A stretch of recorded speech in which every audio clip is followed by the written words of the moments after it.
اتجوزت، وأختي اتجوزت بعدي بسنة. ومن هنا الدنيا بدأت تتغير وتاخدني ما بين سفر وشغل وبيت ومصاريف.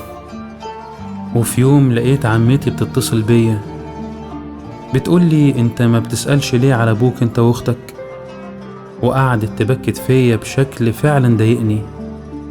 وبعد كام ساعة لقيت عمي بيتصل بيتكلم معايا في نفس الموضوع وبنفس اللهجة. اتضايقت جدا من ابويا، لان من باب اولى يكلمني بدل الفضايح اللي عمال يعملها وسط العيلة. المهم كلمت اختي وقلت لها شفت يا ابوكي بيعمل ايه؟ عمالين يشتكوا للعيلة وخلوا شكلنا وحش جدا قدامهم. لا وكمان بتصل بيهم ما بيردوش. اتفقت انا واختي بتردوش ليه على التليفون؟ ولا انتوا مبسوطين بالفضايح وشكلنا الوحش قدام العيلة؟ قعدت ازعق لدرجة اني ما حسيتش بنفسي. لا وكمان اللي استفزني اكتر رد فعل ابويا اللي قاعد عمال يبصلي ومبتسم، وانا عمال اهري وانكت في نفسي لحد ما سكت من كتر التعب. لقيت ابويا بيقول لي خلصت كلامك وزعيقك ولا لسه؟ بصراحة معرفتش ارد، لان فجأة الابتسامة اختفت، والأول مرة كنت ألاحظ علامات العجز والتجاعيد اللي ظهرت على ملامحه. بيقول لي أنا مش هعرف أجاريكم في الكلام، لأنكم ما شاء الله اتعلمتم كويس وكبرتوا وتخرجتوا، وكمان ربنا رزقكم بوظيفة محترمة لحد ما وقفتم على رجليكم وشدتم حيلكم وقدرتم تعلوا صوتكم علينا. انتوا عارفين أنا وأمكم كان عندنا استعداد نعيش عيشة أفضل من كده زي ما انتوا عايشين دلوقتي، لكن ضحينا بكل حاجة علشان خاطر نشوفكم كويسين وأحسن مننا.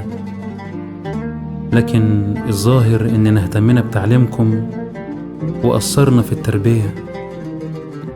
وأنا مش هقول لكم المفروض تعملونا إزاي وإن ربنا قال، لأني متأكد إنكم عارفين كويس.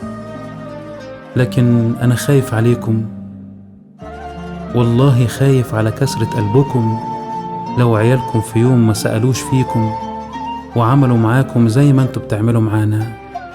انت عارف احنا ما كناش بنرد على التليفون ليه؟ علشان انت واختك وحشتونا وكان نفسنا نشوفكم، ولو كنا ردينا كان الموضوع خلص في التليفون زي كل مرة. لكن يا ريتنا كنا ردينا وما كنتم جيتوا. ابويا خلص كلامه وخد بعضه ودخل على اوضته، لكن ابويا من ساعتها ما صحيش. ابويا مات، ومن الصدمة كنت بقول للناس يا جماعة ده في غيبوبة، هو هيبقى كويس ما تعيطوش. انا ما كنتش مصدق ان دي اخر مرة هشوفه. دخلت الأوضة قعدت جنبه قعدت طبطب عليه وابوسه واقول له انا اسف، هبقى اجيلكم والله.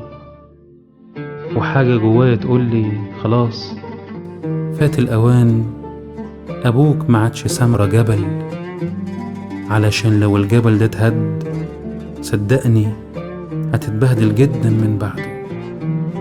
إلى اللقاء.